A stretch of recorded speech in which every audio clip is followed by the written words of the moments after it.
Hoy tengo el privilegio de visitar el Jardín Botánico del Quindío. Yo me va a acompañar en este interesante recorrido Isabel Cubillos. Isabel es funcionaria aquí del Jardín Botánico y pues ella me va a explicar las partes más interesantes, lo más valioso que podemos encontrar aquí en esta visita al jardín. Por favor, acompáñenos hasta el final de este recorrido. Isabel, gracias por ayudarnos en esta presentación. ¿Cómo se originó el Jardín Botánico del Quindío? Bueno, el Jardín Botánico del Quindío nace como un sueño del doctor Alberto Gómez Mejía. Inicialmente fue como sus primeros pasos se dieron en Barbas-Bremen, en Finlandia. En 1979 se inició con todo el proyecto. Para 1989 se compra este predio con ayuda de la Fundación Oikos, el Club de Jardinería de Armenia, Universidad del Quindío, el doctor Alberto y pues toda la junta directiva. Esto fue una finca cafetera conseguida en 1989 de 15 hectáreas, casi todo era cultivo de café, pero había un pequeño parche que se había preservado gracias a sus anteriores dueños. Entonces se aprovechó para hacer un proceso de recuperación que continúa vigente al día de hoy. Y pues por esto no se abrió inmediatamente, sino hasta diciembre de 2000, como tal, las puertas al público. Bien. Isabel, ¿qué área tiene el parque aproximadamente? Son unas 15 hectáreas más o menos. Uh-huh. Aunque el recorrido que se hace acá es de unos 2 kilómetros aproximadamente. El resto del terreno es prácticamente vegetación nativa. Sí, hay unas 2-3 hectáreas que son de construcciones, la casa de la entrada, los museos, oficinas y mariposario. El resto es bosque. Uh-huh. Bosque que se ha ido recuperando con el tiempo, parte de colecciones botánicas. Por ejemplo, importante, tenemos la colección nacional de palmas con unas 200 especies. El plan es tener a futuro todas las especies del país. También hay colección de heliconias y helechos. Bien, veo, Isabel, que también el jardín se ha destacado por la parte educativa, científica, académica. Uh-huh. Acá de pronto tienes algún conocimiento en la parte investigativa, algún tema en específico que esté trabajando el Jardín Botánico. Sobre todo se está trabajando con palmas. Pues la idea es aportar en la recuperación de diferentes especies, así como tener el jardín como un punto de conservación ex situ, un punto para conservación de plántulas, de semillas, un banco de semillas. Eso es como lo principal, aunque también se espera iniciar procesos de investigación con diferentes temas de plantas medicinales. Hay un proyecto de plantas alimenticias nativas no convencionales. Se quiere aportar más en cuanto a investigaciones de aves. Entonces sí, es bastante amplio. Se quiere investigar en todos los ámbitos científicos, como tal en la biología, ecología de la zona. Así es, y también vi, oye, que están haciendo unas publicaciones muy interesantes con lo que tiene que ver de avifauna. Coméntanos, por favor, un poquito de eso. Sí, tenemos un programa de avistamiento de aves. Consiste en 2 planes. Uno que es la pajareada mensual, el primer sábado de cada mes. Y también está el avistamiento de aves, que ese sí ya es un poco más privado. Ese sale para cualquier fecha con el grupo que lo separe. Siempre van con un guía. Se va haciendo observación por todo el jardín botánico, esperando ver cuántas de las aves que tenemos registradas acá, que es un registro histórico de 200 especies, se pueden ver en ese día que se lleve a cabo. Empecemos entonces este interesante recorrido. Gracias, Isabel. Vale. Nacional de palmas. Acá tenemos unas 200 especies de las más de 250 que hay en Colombia. Obviamente no las podemos ver porque son demasiadas, vamos a ver unas pocas. Por ejemplo, esta palma que está allí, que tiene la hoja forma de sombrilla, le dicen palma escoba o palma iraca, muy conocida en el país porque las fibras se usan para diferentes artesanías como escobas y sombreros. Esta por acá es la palma bambú. La llaman así por la forma similar del tallo.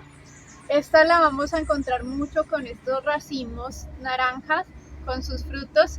Los frutos puede que veamos aves consumiéndolos, pero para nosotros son tóxicos. Se llama chontaduro, tiene ese tamaño, es rojo. Es normal verlo en las calles, la gente le añade sal, miel, limón. Dicen que es afrodisíaco, No lo es, pero sí tiene muchísimos nutrientes. La cosa es que nosotros normalmente no conocemos la planta que lo produce. Esas palmas altas que vemos allí, quieren tomar un poquito más acá, pueden llegar a crecer 15 a 20 metros de altura y tienen espinas alrededor de su tallo para protección. Y esas palmas, pues es muy difícil por su morfología colectar el fruto. Entonces utilizan una media luna, que es una guadaña muy larga, o se ayudan con diferentes herramientas como trapecios, poleas, escaleras, pero igual por la dificultad de colecta vemos que el chontaduro suele tener un precio mayor al de otros frutos. Además que no se produce en cualquier parte del país. Acá, por ejemplo, no se da, solamente creció la palma como parte de la colección, pero como la temperatura es más baja de lo necesaria, pues no se va a producir el fruto. Se da en la zona pacífica y parte de la Amazonía sí llega a producirse. Esto ya es parte del Valle del Cauca, donde se encuentra Cali. Allá al norte está parte de Risaralda. En ese departamento encontramos a Pereira. Y detrás de la cordillera tenemos el departamento del Tolima, donde encontramos a Ibagué. Esta cordillera se conoce comúnmente como la cordillera central de los Andes, pero no está en el centro, porque no son 3, sino 4 cordilleras.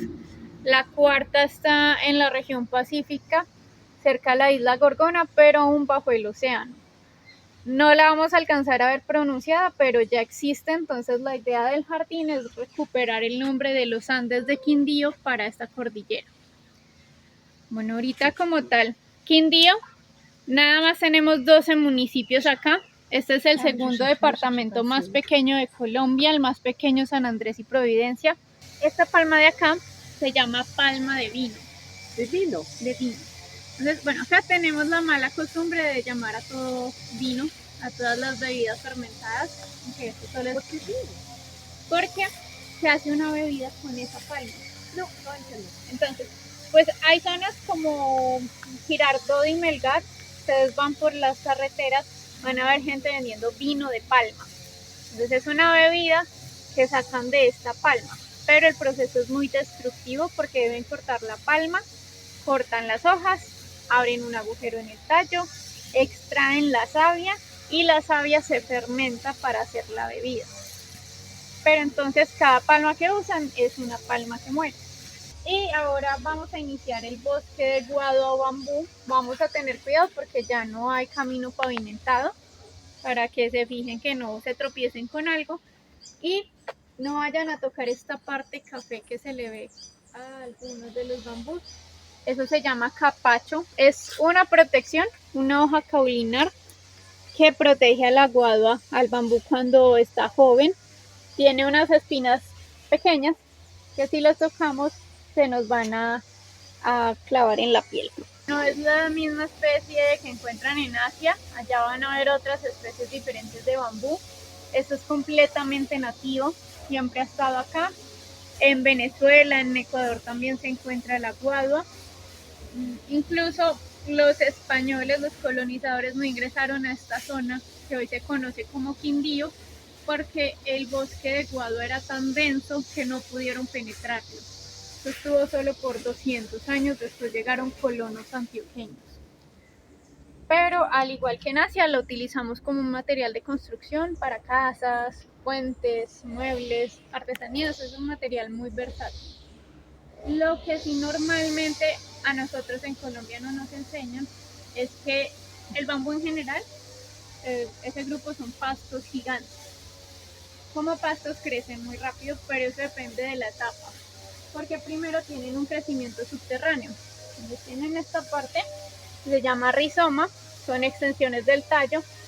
Ellos van bajo tierra, crecen por unos 3 años y luego salen a la superficie. En ese momento va a ser un crecimiento acelerado, no constante, hay días que crece más lento, pero puede llegar a crecer hasta 15, 20 centímetros en un solo día. El árbol más viejo del jardín es un árbol de 200 años. Il a 200 ans. C'est l'arbre le plus âgé du parc, il a 200 ans. Es Viejo considerando que esto era una finca cafetera. Este hace parte del bosque que se había preservado y se llama aguacatillo, porque aguacatillo como aguacate pequeño, porque produce un aguacate de este tamaño que no consumimos porque es básicamente una semilla con piel, no tiene pulpa, pero igual es un aguacate. Y el árbol en la zona se encuentra en cierto nivel de amenaza porque anteriormente lo utilizaban por su madera. A ese árbol acá le tenemos varios nombres, el más común es matapalos, otro es el abrazo de la muerte o abrazo de suegra o también estrangulador. Los nombres se deben a que mató al otro árbol, pero no es un parásito porque las raíces nunca penetraron en la corteza del otro, no roban nutrientes. Ahí pasó una competencia. Entonces, principalmente por el espacio, a medida que el matapalos iba creciendo, pues lo que hizo fue abrazar al otro árbol, asfixiarlo, aplastó sus tejidos, fue cortando la entrada de luz solar para el otro árbol y las raíces en el suelo acapararon nutrientes. Entonces el otro árbol realmente no tenía recursos para seguir sobreviviendo.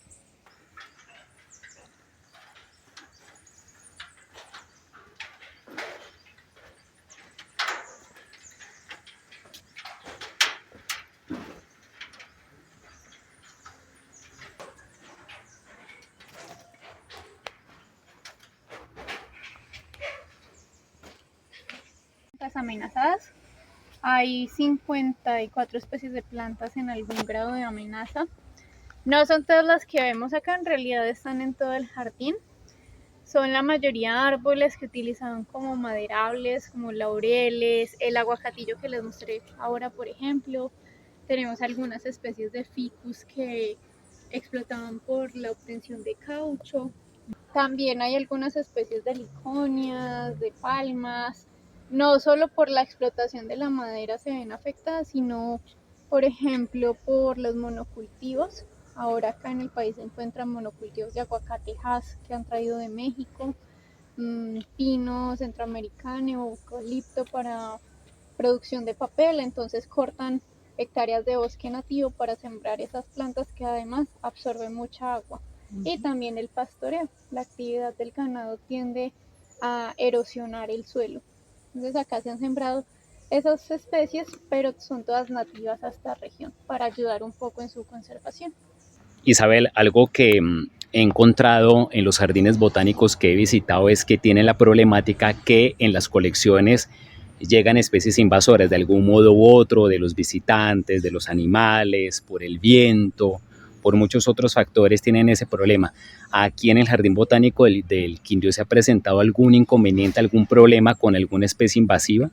Pues se ha llegado a haber presencia de algunas especies, como el ojo de poeta, pero al momento en que lo detectamos se hace una remoción de estas especies para evitar competencia, una competencia que normalmente ganan esas especies invasoras, que son especies exóticas muchas veces, para que no vaya a afectar el proceso de conservación que llevamos acá. Entonces, en cuanto llegamos a ver algo que está presente, los guías, los demás funcionarios, siempre estamos reportando todo a tiempo para evitar un problema mayor.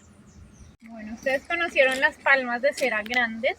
Acá tenemos esta que está chiquita. Pues esas grandes ya por lo general tienen más de un siglo, 150 años, por ejemplo las de Cocora 150, 180 años. Esta de pronto tendrá 10 o 12 años. Está muy joven. Hay 7 especies de palmas de cera en Colombia.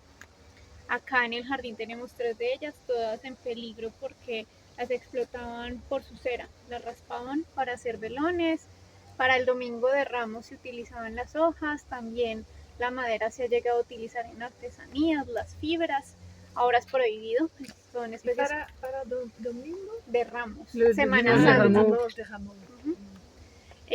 Y otra cosa también, la erosión del suelo por la ganadería las afecta.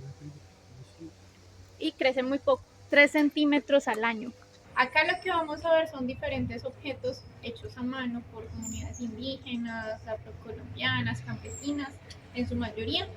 todas en palma, muchas relacionadas con los alimentos. Para la caza de monos en el Amazonas se utiliza este de aquí, que es una cerbatana. Hay de diferentes tamaños, esta sí es bien grande. Allí en el carcaj o en el cargador se llevan los dardos, se untan por lo general en la punta de veneno de rana, se ponen acá, soplan y sale por allí disparado. Ya por acá tenemos diferentes canastos para el transporte de los alimentos. Hay algunos, por ejemplo, este chiquito que está allí colgado es de Madagascar, se utiliza para llevar pollitos a los campos de arroz.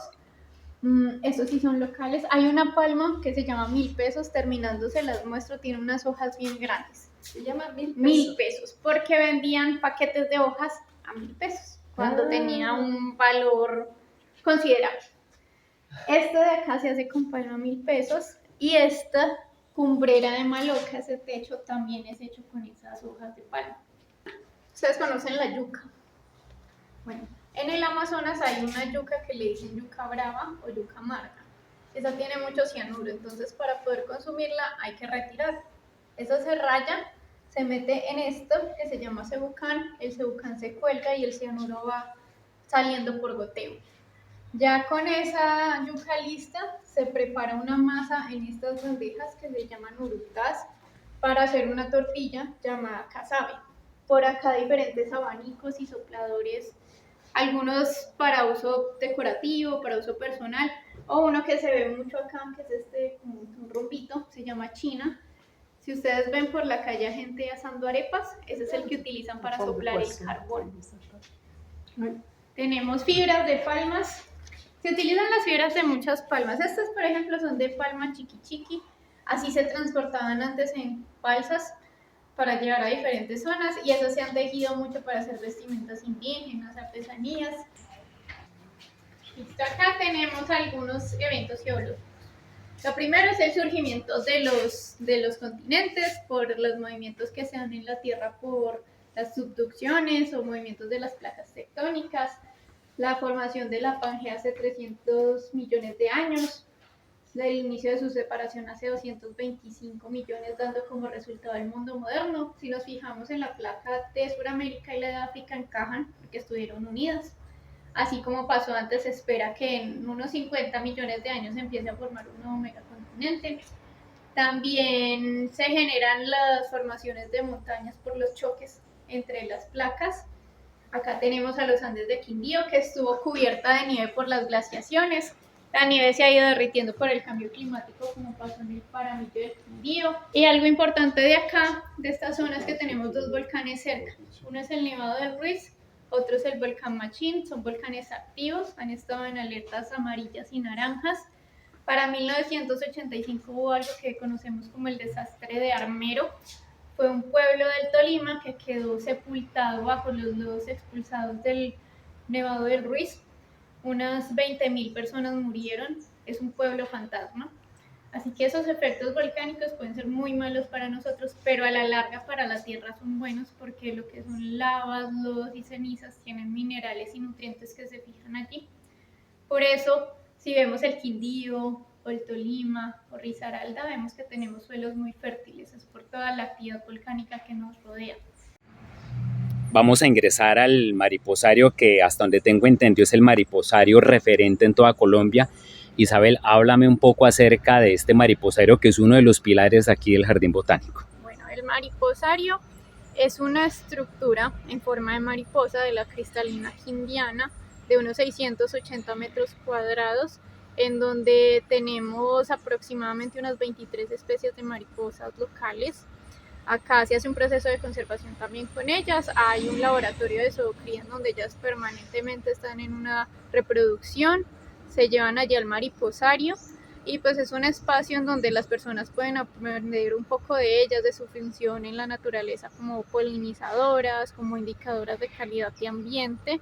Entonces, pues la idea con ese espacio es tener como algo de disfrute, pero también algo de aprendizaje para las personas locales y visitantes de alrededor del mundo que nos que llegan acá. Las mariposas, Isabel, que están dentro del recinto, ¿todas son nativas o hay alguna especie, no sé, con temor a equivocarme, que no solamente sea exótica, sino que también sea migratoria o ellas no migran? No, hay especies que migran, por ejemplo, el ejemplo más grande es el de la mariposa monarca, que hace migraciones de Norteamérica, llega hasta México durante el invierno. Acá lo que vemos es una subespecie de la monarca, no es esa misma que está migrando, acá no tiene necesidad alguna de migrar, pasa acá todo el año. Y pues en sí las especies que manejamos acá son todas nativas para evitar problemas precisamente de invasiones. Son de sangre fría, así que la temperatura un poco templada les sirve. Puede que se nos posen porque nuestro sudor tiene sales minerales o porque les gustan los colores que usamos, las pueden atraer. No hay problema, no hacen ningún daño, pero tengamos cuidado de no tocar las alas porque se pueden dañar fácilmente.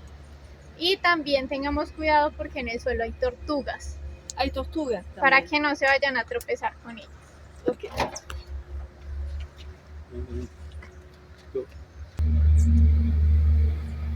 Solo mettez les pieds là.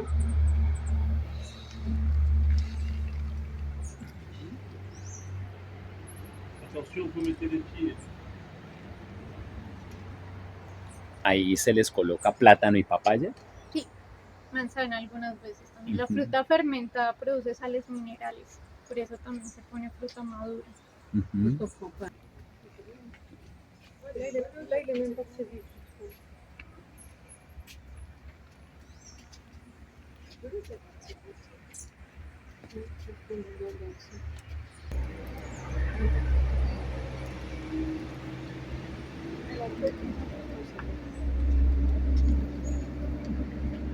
Ça se passe après.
Aquí he terminado mi recorrido por este hermoso lugar. En mi concepto, pues, el jardín más bello de Colombia, el jardín botánico más lindo de Colombia es este. Una invitación muy especial a todos los colombianos para que vengan y lo conozcan y lo visiten. Quiero agradecer aquí a Isabel por ayudarme en este trabajo, en esta publicación. Gracias, Isabel, eres muy gentil por toda tu ayuda, tu ilustración, tu paciencia y tu tiempo.